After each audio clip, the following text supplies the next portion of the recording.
Where is this?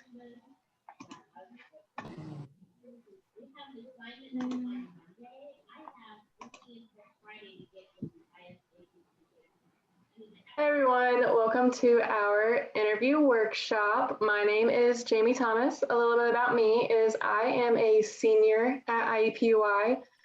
I am a communications major and I'm interested in wedding planning. So the reason I'm taking the interviewing class is because when you go into the job field, you're going to be interviewing lots of people, whether you're the interviewer or the interviewee.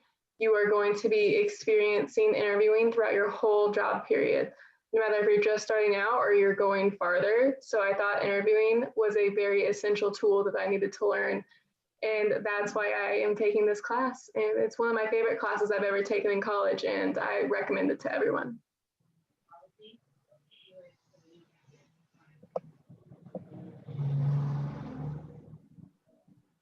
Camilla. Oh, okay. Hi, my name is Camilla Huber. I am also a senior at IUPUI, and my main interest is actually going into the animation field because, well, that's always been a passion of mine, and unfortunately, due to all creative types and working in animation, my ability to speak and communicating with others tends to suffer the more I go into it. So I figured the reason why I joined this class was because that would help me keep my communication skills just as sharp. And for the most part, I think it's doing a pretty good job. Hey everyone, my name is Josh Jackson. I am a senior at IUPUI, and I decided to take a interviewing course because I knew that throughout my life I'll be conducting many interviews, both as the interviewee and the interviewer, and repetition is the mother of learning. So I decided, why not start learning now, start practicing now. Hi everyone, I'm Izzy Crutcher. I am a senior at IUPUI with a major in communication studies. I plan to go into the marketing field, specifically digital marketing.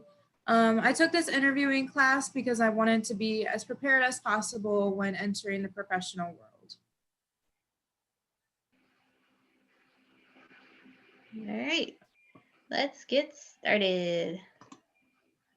All right, so once again, my name is Camilla, and I'm going to be going over any tips and tricks to how to get a resume started and generally how to look for and apply for a job. So I'm going to go towards an example of what my resume looks like. So I'm just going to pull that up real quick.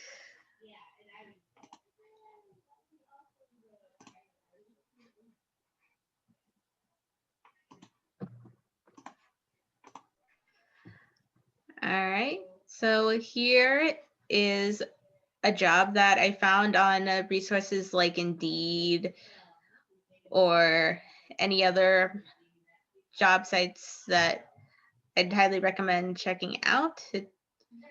I kind of like Indeed because it kind of shows up real time any job and is very flexible of what kind of jobs and positions that you're looking for. Going into my interest in animation, one of the jobs that I saw that's recently put up there is an After Effects character animator. So the general description is they're looking for someone to make characters for them, whatever position that may be, and go down the pipeline of how any animation that they want. They give you the job requirements, like they always look for at least 2 years or 1 year of experience. They list softwares that they are expected people to know or be familiar with, and the responsibilities, the job type, if it's full-time, part-time, the general pay. They got some pretty good benefits, an 8-hour workday, Monday to Friday, and due to recent events, they may have some restrictions and change of how they see people working from home, or if they're having you on a location. They give you contact information or the website and stuff like that. So generally, this seems to be a very good job. So they have my interest. So the first thing that you got to do is create a cover letter. Generally, a cover letter is a one-page letter showing them that you're interested, generally what you are as a person, why you think you're an ideal candidate, technically an introduction to your resume. Now, a lot of jobs will ask you for a cover letter, and this is a prime example. First things first is you gotta introduce and who is generally in charge of human resources. You'll find this information on the website of the company that you're interested in. And before that, it would generally be kind of like a letter where you have like the address and who you're sending it to, like an actual letter.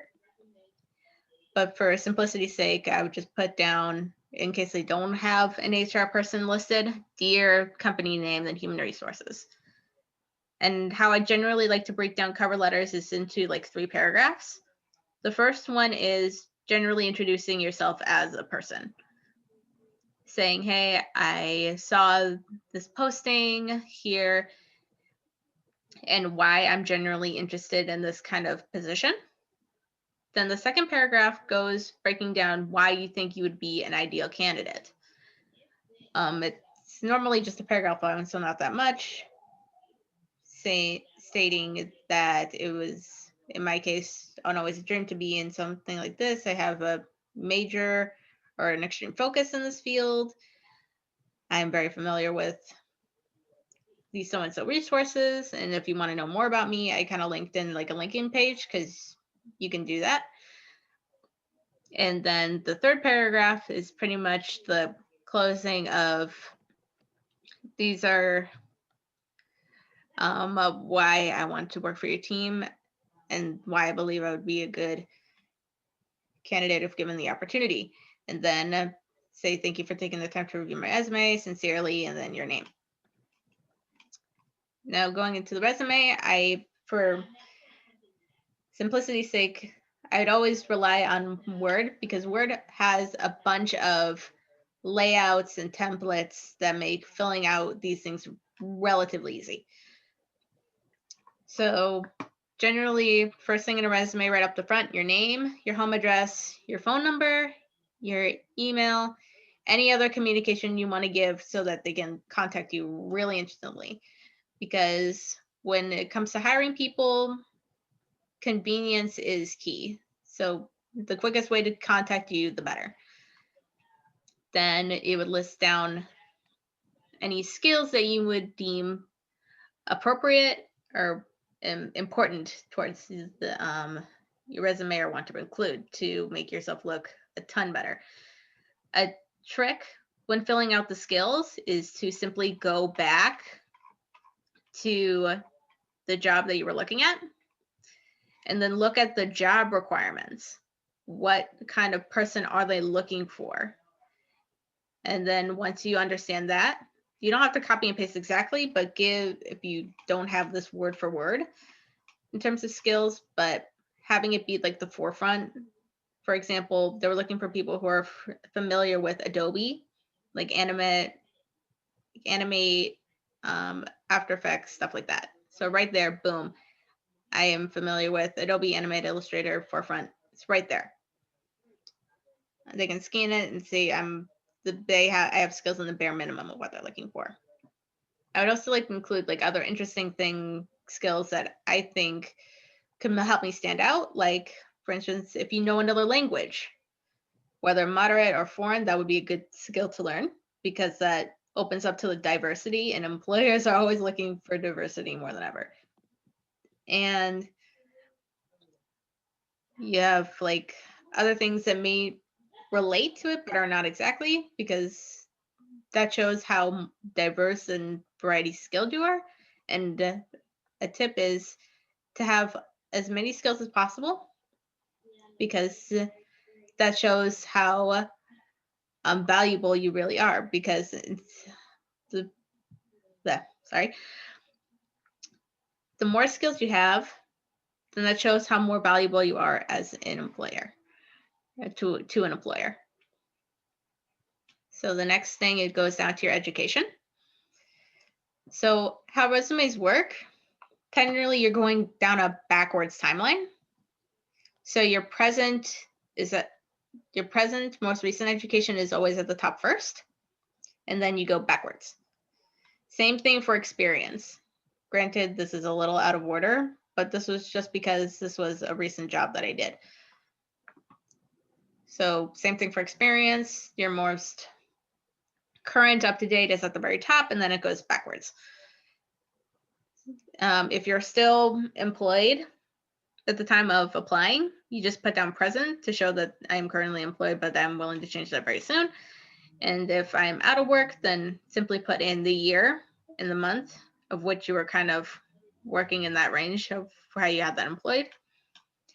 And lastly, activities or like extra credit things that you've done. This is mostly for volunteer work or any extracurricular activities if you're still in school to include, just to show also your work ethic, highlight that you are interested in stuff like this if your volunteer work reflects solely on the interest of that job, because that only not looks far better onto you as a person or an applicant, but showing like if you've volunteered on multiple things, it kind of gives them a more insight in your personality that's also outside of the cover letter.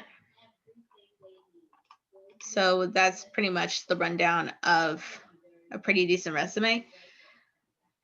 Granted, you want to keep adapting your resume as you go forward, because your resume is always improving just as you are constantly improving as a person and a human being as you go through life in general, and your resume needs to reflect that. Your resume is not a one and done thing. Like a portfolio, a cover letter, something like that. It's always changing. It's always evolving, just like you. So your resume has to reflect that. And that is it. Now, on the rest of the PowerPoint. All right, so the next thing that we're going to go over is going to be how to dress for an interview. So this is something that people might put on the back burner and might not think as much about, but it's something that could either make or break an interview. When you walk into an interview, the first thing that they're going to notice is how you dress. Some people, if you dress inappropriately, will know right off the bat that they are not going to hire you. They aren't going to turn you away right away, but it is something that they will notice and they will take into account.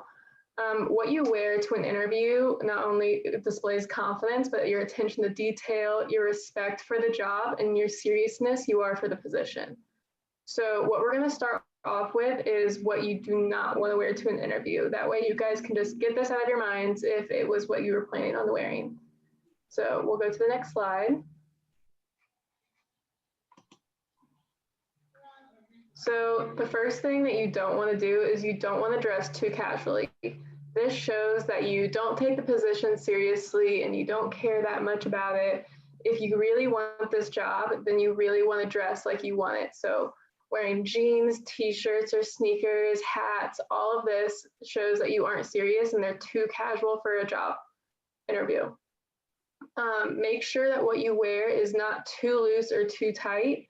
You want all of your clothes to be well fitted, as well as your grooming. Man, I know we love our beards and we like them long and bushy, but make sure that they're neat and trimmed for an interview, just so they know how serious that you take the position pretty much. A few things that are common that people might overdo on is makeup. If it's not the time to wear your colorful eyeshadow and everything, just make sure your makeup looks professional. Something that you would wear to a job if you're serving or something, just classic. Make sure you don't overdo it on perfume or cologne. You don't want it to give off too strong of a scent where they can tell that you were there 10 minutes after you leave. Don't wear too big chunky accessories or too many bright colors. A little pop of color is okay, but if you wear too many, it might be distracting, as well as the accessories, the big chunky necklaces or big chunky belts. might be a little distracting. But next we're going to go on to things that you should do.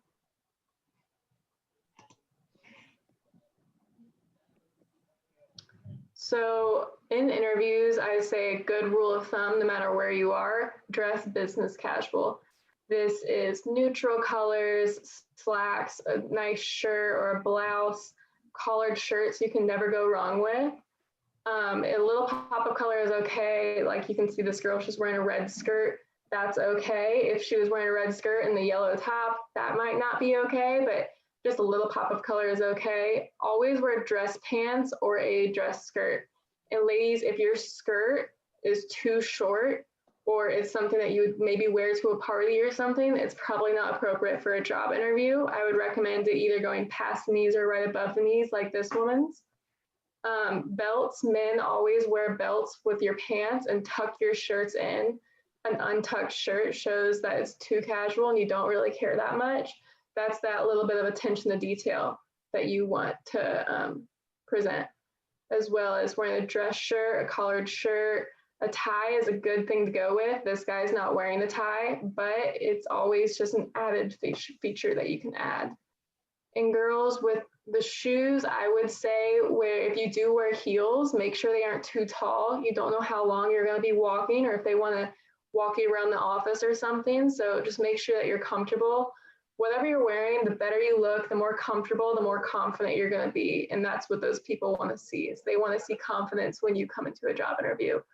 And so right now we are going to go into a pop quiz. So we're going to go to the next slide. We're going to have a little refresher of things to wear and don't wear. But here in about 30 seconds, I'll let you guys go over this. And in about 30 seconds, we're going to do a pop quiz where I'm going to ask you guys to take out a piece of paper, write down 1 through 10, and we're going to see if you guys would hire these or not hire these people just based off what they're wearing to an interview. So let's go over to that.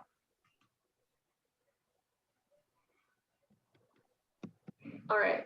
And so now we are going to see if you guys would hire these people based off the way they're dressed. So I'm going to ask you to pause your video for about 4 or 5 minutes and just write down if you would hire them or if not. If not, write the reason why you wouldn't hire them. So I'll let you guys pause the video now.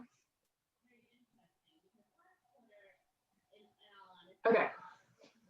Now we are going to go over whether or not these people would be hired or not just based off what they are wearing. We're going to start with number 1. I simply would not hire this woman.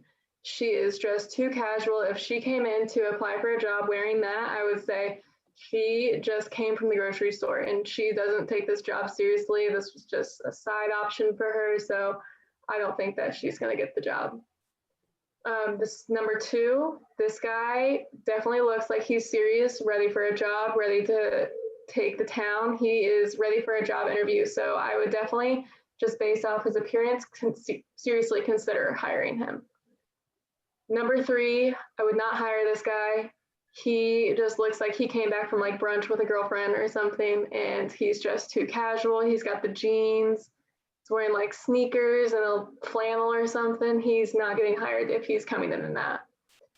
Number 4, this girl, I would definitely hire her. She's dressed professionally. She's ready for the interview, and I could tell that she prepared for it just by the way she dressed.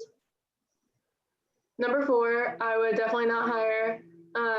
His outfit looks cool and trendy, but it is just not something I'm never gonna hire someone that's wearing Yeezys to a job interview. Simple as that. Number 6, this girl, I love her outfit. When she walks in, I'm taking her resume and I am putting hired on it immediately. She is cute. She's wearing pants. She's got a nice dress shirt. She's wearing cute heels. This is someone that prepared for this job interview and is ready to work. Same for number 5. Number 5, he's dressed professionally, he's ready, he's well groomed. He looks like he wants this job and he's taking this very seriously. Number 8, I would not hire this girl. She looks like she just got done taking some Instagram pictures and I'm sure they were very cute, but she is not prepared for a job interview wearing what she's wearing. The checker pattern is a little too much. You want to stay away from those patterns, and the neon shirt just doesn't work for me. Number 9 and 10, I would hire both of these people. They look like they are ready for an interview. They're taking this position seriously, and they really want the job. So these are people I would definitely consider hiring as well. Next, I just have some answers if you guys wrote them down. Just a quick overall. So there you go. That's how to dress or not dress to an interview. And I hope you guys can take that and run with it. All right, everyone, and I'm Izzy. So I'm going to be going over the interview process itself. So I broke it down into 4 different segments. The first being before the interview, the second being in-person interview, the third being after the interview, and then I'm going to go over illegal questions that should not be asked in an interview. So the first, before the interview, I highly recommend researching your interviewer. They're going to be doing the same thing for you. So they're going to be researching you as well. So it's definitely a way to put you at ease for your interview. So LinkedIn is a really good way to do this. You can often see their education, their educational background, what exactly they are doing right now for a career, as well as possible careers they've had in the past. Like I said, this can help you feel at ease in the interview. This is also a great way to start a conversation at the beginning of the interview. This is also a great way the interviewer is going to see that you are genuinely interested in the job, you're passionate about it, you really want the position. Something that can also happen before your in-person interview is a possible phone interview, which can include questions such as why you're interested in the position, or questions about your availability. For this, it's really important to have a quiet location without any distractions. For your in-person interview, you should bring an extra copy of your resume, your cover letter, and if possible, the application that you filled out. You should also have at least a couple questions prepared for the interviewer for the end of the interview. Again, this will just show that you're truly passionate and interested in the position you're interviewing for.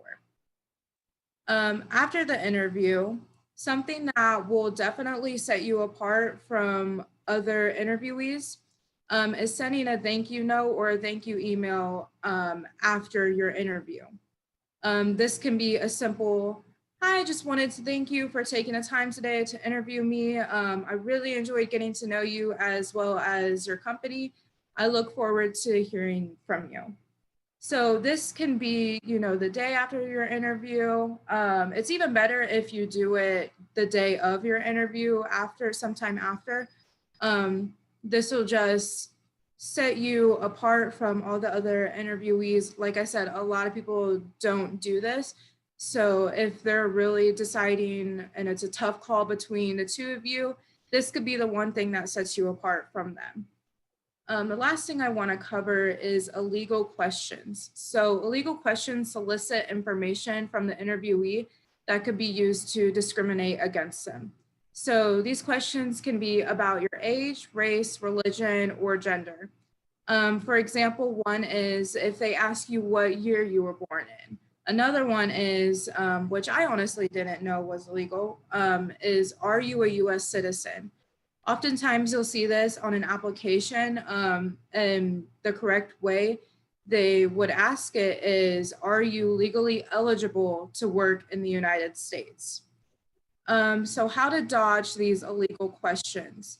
One way is to ask the relevance to the job you are applying for. Now you can make this kind of a funny joke situation thing, kind of serious at the same time.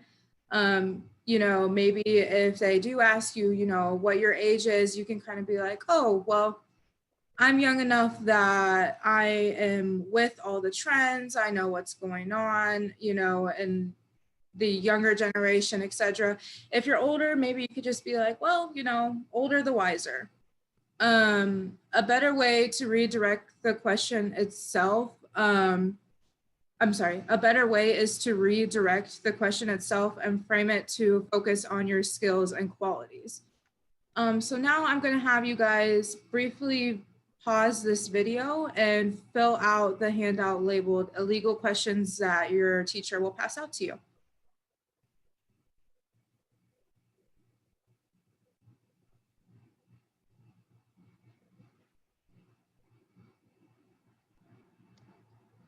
All right, everybody. I'll be talking to you about common interview mistakes. And while there are tons of common interview mistakes, I'll be focusing on 3 specific ones: your attitude, the amount of filler words you use, and punctuality. Next slide. All right, so attitude don'ts. Don't try to be cool and kind of seem uninterested. Like, you may go into this interview and be very nervous, be very like shaky about it. You may like, oh, if I just act like I don't care, if I act like I'm not interested, that'll help bring my anxiety levels down. That'll help me look more confident. If you don't look like you're interested or passionate about the job, you ain't gonna get the job. That's not gonna happen. Don't complain about past employers or coworkers.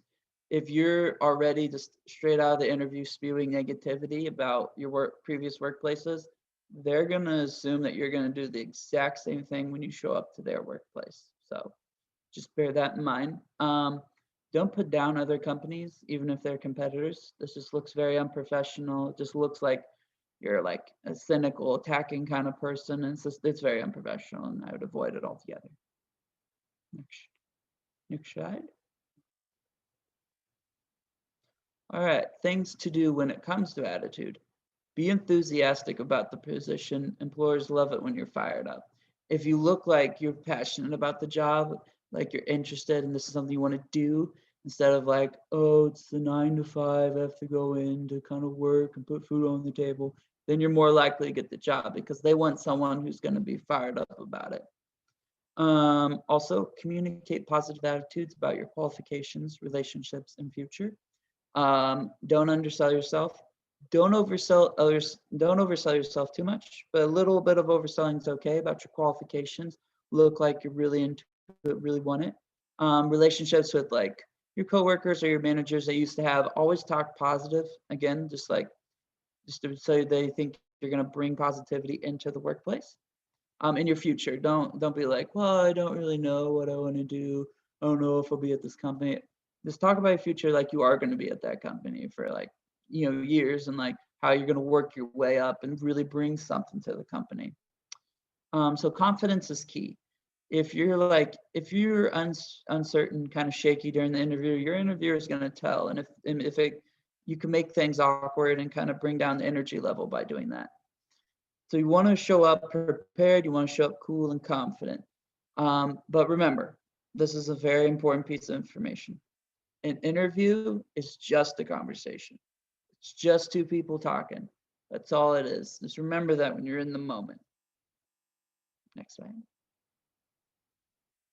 All right, so don't use filler words like, well, like, they just seem like you're stalling for time. You don't really know what you're talking about. Again, goes back to look like you don't have any confidence. Avoid mumbling, kind of like, well, yeah, I guess I'm kind of good at that, because then you look like, again, unconfident, don't know what you're talking about. Don't ramble on about unimportant information. If you don't know how to answer the question, you kind of start rambling in a different direction, the interviewer will probably get frustrated because they're usually on a schedule and they want to stick to what they kind of planned out. Next slide.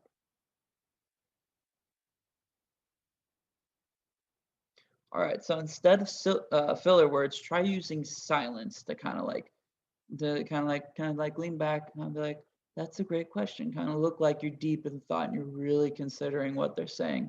You can also use nonverbal cues too while you're doing this, kind of shaking your head like you're still engaged. You're not just like silent, like kind of leaning back, like you're not paying attention. But you're communicating like, oh, I'm thinking about that. Yeah. And kind of a head nod, a little bit of a shake.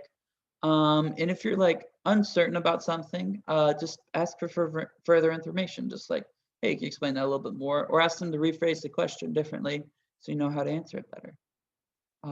Next slide.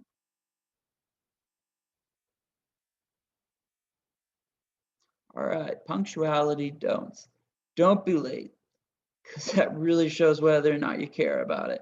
If you show up late, they're going to presume that you're going to show up late every time. If you start that from day one, it's just going to continue. So whatever you do, do not show up late. But don't be too early as well. You should respect your interviewer's schedule. Generally, these are people with jobs and they have a set schedule and they can only meet at like this time. So you wanna respect that. You wanna give them some space and kind of follow the schedule a little bit.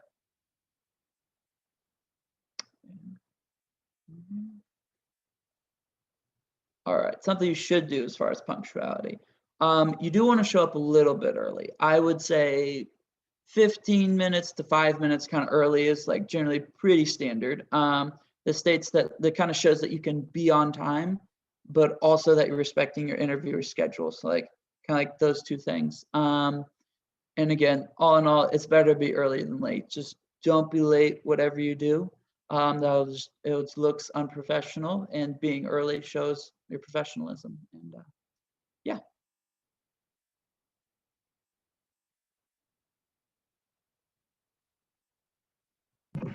All right, so now we're gonna do just a quick mock interview so you guys can see how we would handle an interview. I'm going to be the one being interviewed, and Izzy is going to interview me.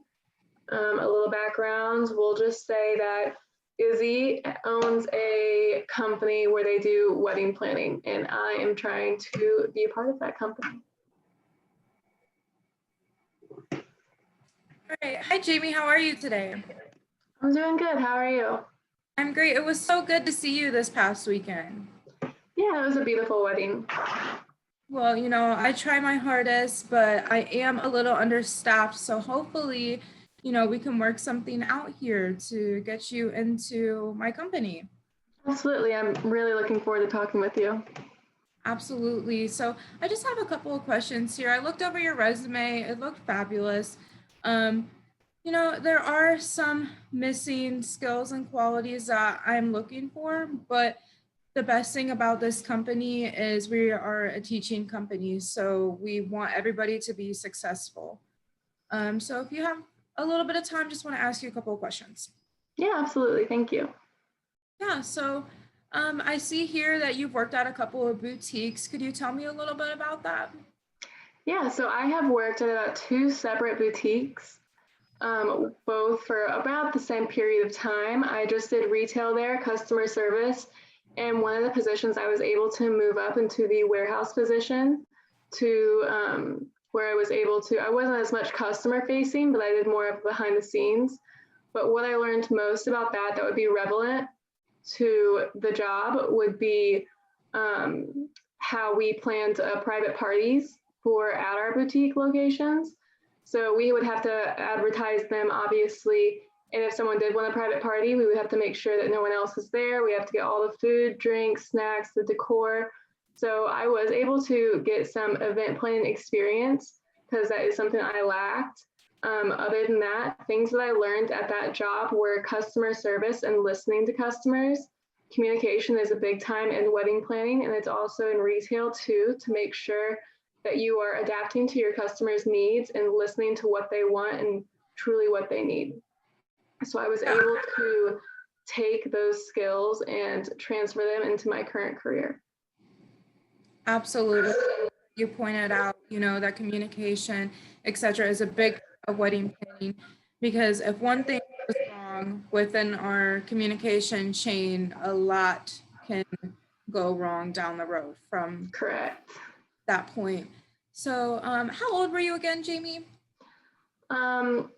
I appreciate the question. I am old enough to be a wedding planner, but I'm just not sure how that is relevant to the position right now. Oh, okay, yeah, no worries. Thank you for your honesty. You know, we just like to ask that question just because, you know, some kids think that they can come into this position, and I just don't think that they're mature enough, but I can see that you're pretty mature with that answer. Thank you. So I also see that you had some front desk work. Could you tell me a little bit about that? Yeah, so I worked at a dog daycare for around 2 years where we would schedule dogs when their owners were going on vacations, family trips, whatever they needed. If they were just going away for the weekend, we would have a hotel where we would book their dogs in to stay with us. And I was at the front desk, so I was the one taking the calls and booking people. This gave me a little bit of experience in the dates and booking and everything. We would sell packages and just whatever they would want. We had specific suites that had cameras in them. So if the owners did want to come and look in on their dogs, we would schedule that for them. So it was a lot of negotiating prices and negotiating times. Over the holidays were the big challenges. So the holidays, we are very stacked and a lot of times overbooked. So we would have to typically, what we would do is we would, I like to call it we would call the parents and ask them if they wouldn't mind if their dog shared a suite with another dog, if those dogs would get along. There's some dogs that don't get along with others. So it was a lot of managing, of seeing what people's needs are and making sure that we accompanied everyone's needs the best to our abilities. Yeah, absolutely. Definitely sounds like you have a lot of experience, a lot of different audiences, which is definitely great going into the wedding planning community. You never know what type of customer you're going to have. It could be young, it could be old, it could be in the middle. Tell me one obstacle, just an example of an obstacle. It can be in any of your job positions that you've been in, but just go into a little bit of an explanation. Yeah, so the situation was I had somebody come in and they had ordered online. This is when I worked at the boutique. They had ordered online a pair of shoes to wear to a wedding this weekend.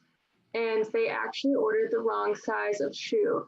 So they came into our store and they were very upset, just saying that they needed the new size. So we went in the back and we did not, unfortunately, have their size in the store itself. So what we had to do was we had to find a way to make this work because they were relying on us for to be dressed appropriately for this wedding. It was, I believe, the next day. So what we were able to do is we were able to contact the warehouse and have someone personally drive the pair of the size that she needed down to us. And that way that she did have those shoes for the wedding. And after she came back, she apologized for being rude and she really appreciated that we were able to move things around in her way. So that was kind of a difficult task and put us under a lot of pressure because we didn't want to let our customer down.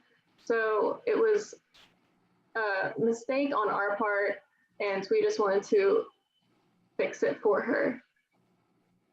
Yeah, absolutely, for what sounds like a really important day.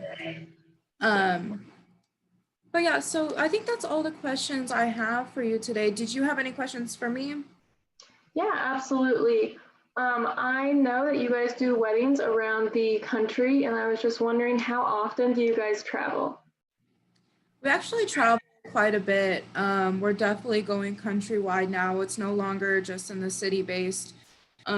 But yeah, so there's definitely going to be points where you're going to have to travel with us. You know, it definitely won't be every trip that I go on, but there definitely will be some trips that I will need you to be with me.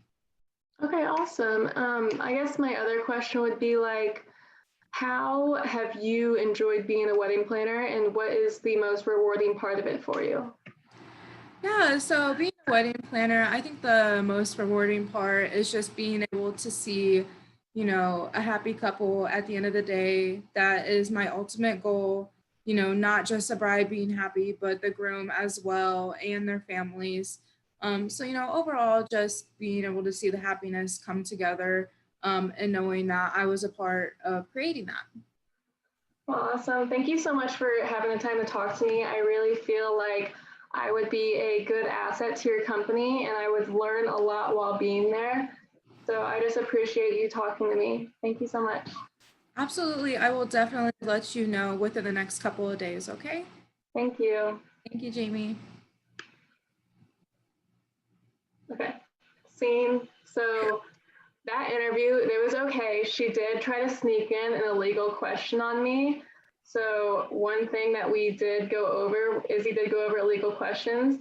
You can slightly answer them, but at some point you might want to inch that that is an illegal question and it is something that you don't have to outright say it was an illegal question, but how I did it, I just said I don't know how that's relevant for me performing this job. I don't know, Camilla and Josh, do you have any other recommendations or critiques on this interview? No, that was good. I thought your questions at the end of the interview were very valid, very good. Only thing, I guess, like, only thing to remember is, like, after this interview, do a little follow-up and thank them for their time. Yeah, and questions at the end of the interview are very crucial. They'll always ask you that at the end of the interview. It shows interest. So if you say that you don't have any questions after, they might think, wow, they don't care that much about this job. So make sure you prepare to ask questions at the end of an interview. End of an interview. Thank you guys did a very excellent job. I guess the only thing I would say is don't be afraid to ask what the next steps are at the end of the interview. I always say, thank you for taking the time to interview with me. I look forward to hearing from you. What are the next steps? Right. And they'll be more than happy to give them to you. It'd be like, oh, this person's gonna call you. If you get it, you might get another interview, or after that, we'll let you know in the next phone call or email, and they'll be like, and then all you have to do after that, just saying, all right, thank you for your time, have a good day, and leave. And hopefully, cross your fingers, you don't bump into them in the parking lot or in the elevator. Yeah, I wouldn't recommend going to the bathroom at the place that you're interviewing, because if you run into your interview at the bathroom, it is very uncomfortable. So maybe just wait until you get home or something. But other than that, does anybody have anything else they would like to say? All right. Well, thank you guys for watching this video. We really enjoyed doing it. We went over some just basic interview tips and tricks to try to ace your next interview. So hopefully in your next upcoming interview, you can use our suggestions. And thank you guys so much for watching. Thank you, guys. Thank you, guys. Thank you.